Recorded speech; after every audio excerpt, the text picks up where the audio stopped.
Go to vtop, your timetable page, and copy the whole page from top to bottom, starting from anywhere above this serial number word.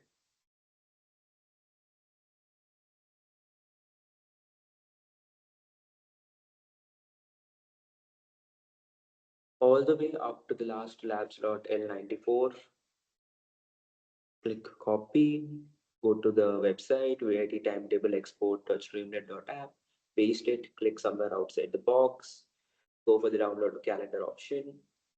It will give you a list of these 28 events for me, which are my classes. Now I'm going to add it to my calendar with the top right add on option. It will show you your existing calendars. I'm going to create a new calendar with the bottom left.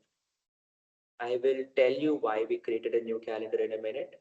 Click done. And when the list comes again, select the new calendar. Click done. Now all the events are added. The add on option has been removed. Now I go to the Apple Calendar app, the regular app on iOS. In the left, we see calendars, have the test calendar, which I just created.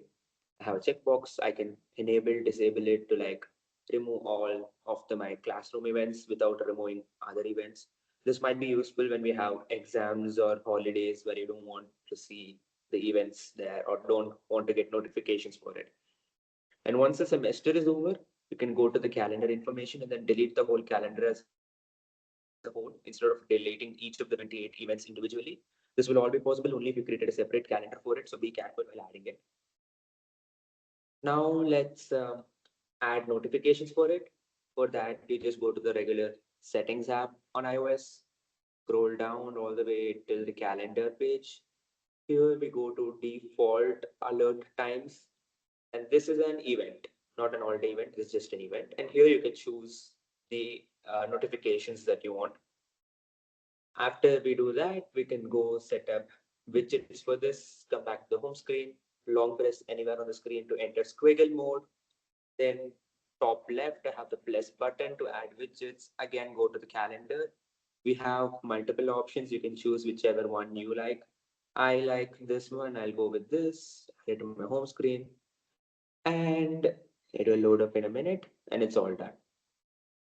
When I go back to the calendar app, in the top left, I have the third option, which shows the list option. And I prefer this for viewing my upcoming events.